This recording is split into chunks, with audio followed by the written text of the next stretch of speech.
Morning champions, Professor R. Suren from Government College of Technology. இன்னைக்கு principles ஒரு derivation பார்க்க போகிறோம். நம்ம கூட சிவில் இன்ஜினியர்ஸ் இருக்காங்க. ஸோ என்ன கொடுத்துருக்காங்க? ஒரு எலிமெண்ட் கொடுத்துருக்காங்க. ஒரு எலிமெண்ட்ல வந்து டென்சைல் ஃபோர்ஸ் இருக்கு.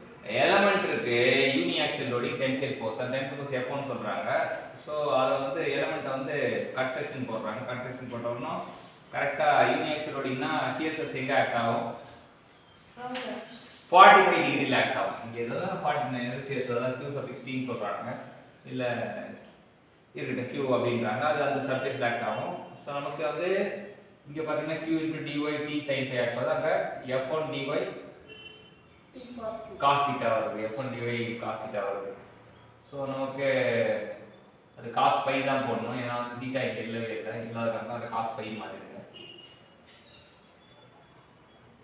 ஸோ நம்ம ஃபர்ஸ்ட் வந்து ஈக்குவலிபிரியம் கண்டிஷனுக்கு நார்மல் ஃபோர்ஸ் ஈக்குவேட் பண்ணுறோம். நார்மல் ஃபோர்ஸ்னா sigma n t ds minus f1 t dy sin phi minus q t dy cos phi is equal to 0.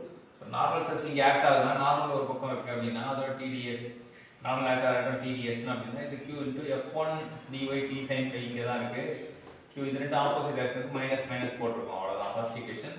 இல்லை dy வந்து ds sin phi, dx வந்து ds cos phi அப்படின்னு substitute பண்ணோம் அப்படின்னா நமக்கு என்ன கிடைக்குது? sigma ds is equal to f1 ds sin square phi plus 2q ds sin phi cos phi. So sin phi square phi க்கு 1/2 1 minus cos 2 phi substitute பண்ணனும். cos square phi க்கு 1/2 1 plus cos 2 பண்ணனும். sin 2 phi க்கு 2 sin phi cos phi அப்படி போடுறோம். போட்டோம்னா நமக்கு equation என்ன கிடைக்குது? sigma n is equal to half f1 into 1 plus cos 2 phi plus q sin 2 phi. So half வந்து பெருக்குனா half f1 minus half f1 cos 2 phi plus q sin 2 phi. So cos 2 phi sin 2 phi ல normal force பண்ணுதுங்க. இப்போ நமக்கு என்னன்னா phi ஆங்கிள்ல என்ன normal stress act ஆகுது இந்த ஈக்குவேஷன்ல கண்டுபிடிக்கலாம். அடுத்த ஈக்குவேஷன் சொல்றாங்க. Sum all the force acting on the element t direction, summation of ft is equal to t tau ds minus f1 t dy cos phi plus q t dy cos phi minus q t dx cos phi is equal to 0. So 4 component வருது. 4 component tau ds வந்து யாரு வந்து போடுறாங்க. இப்போ வழக்கமாக இந்த dy க்கு ds sin phi dx equal to ds cos phi substitute பண்ணும்போது நமக்கு வந்து tau1 ds is equal to f1 ds sin phi cos phi minus qt ds sin square phi minus q ds sin cos square phi is equal to 0. So வந்து இந்த identity introduce பண்ணுறோம். Introduce பண்ணால் tau equal என்ன வருது? Tau is equal to f1/2 sin 2 phi plus q sin cos 2 phi.